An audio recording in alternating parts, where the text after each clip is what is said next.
हमारे पास क्वेश्चन है 1 + 4 + 7 + 10 + and so on + x = 287। ये हमें गिवन है। इसका मतलब है कि हमें सम गिवन है इस पूरी सीरीज का, दैट इज 287। तो इसमें हम क्या ले सकते हैं कि फर्स्ट टर्म हमारे पास क्या है, that is a = 1। Common difference कितना है, 4 - 1 3, and last term is x। और हमें पता है कि a n की वैल्यू क्या होती है, a + n - 1 d।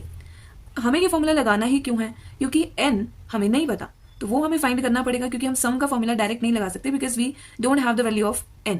अब a n की वैल्यू मैं यहाँ पे क्या सब्स्टिट्यूट कर सकती हूँ, x। a की जगह पे मैं पुट कर दूंगी 1 and n we don't know, d is 3, तो that will be 1 + 3n - 3 and x की वैल्यू आ जाएगी 3n - 2। तो ये मेरे पास आ गया है x। अब मेरे को पता है कि जो सम है वो क्या होता है, n/2 a + l। ये फॉर्मूला हम तब लगाते हैं जब हमारे पास लास्ट टर्म गिवन होती है। तो s की वैल्यू क्या गिवन है, 287, n/2 as it is, a is 1 and l is x। अब x हमने फाइंड किया है, क्या फाइंड किया है, 3n - 2। Okay, then 287 as it is, n/2 as it is, और यहाँ पे ब्रैकेट सॉल्व होकर मेरे पास क्या आ जाएगा, 1 - 2 - 1 574 एंड 3n² माइनस n को हम अंदर ले जा रहे हैं -n।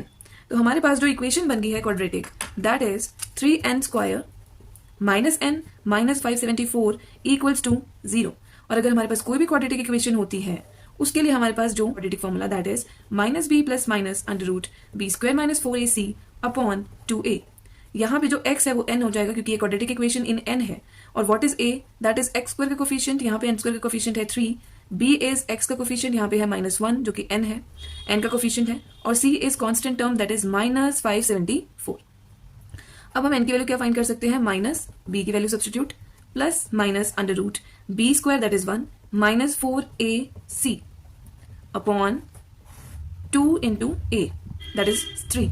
तो ये आ जाएगा n की वैल्यू 1 + -√1 + 6888 इन 4 × 3 × 574 को सॉल्व करके अपॉन 6। तो n हम क्या लिख सकते हैं, 1 + √ + -√68889 अपॉन 6। और जब 6889 का हम स्क्वायर रूट सॉल्व करेंगे तो वो आ जाएगा 83। ओके, और एक बार हम इसको प्लस में ले लेंगे और एक बार हम इसको माइनस में ले लेंगे। तो इसकी वैल्यू क्या आ जाएगी, 84/6 एंड इसकी वैल्यू क्या आ जाएगी, -82/6। जब इन दोनों को हम सॉल्व करेंगे तो n की वैल्यू ये 2 आ जाएंगी, जिसमें negative number of terms doesn't exist, तो यहाँ पे हम ये रिजेक्ट कर देंगे, तो ये n की वैल्यू हम ले। सो n की वैल्यू हम 14 ले रहे हैं। अब x की वैल्यू पूछी है हमसे क्वेश्चन में, तो x हमने अभी निकाल के रखा था लास्ट पेज पे 3n - 2। यहाँ पे n की वैल्यू जस्ट सब्स्टिट्यूट 14, तो ये आ जाएगा 3 × 14 42 - 2, तो x विल बी 40 हियर।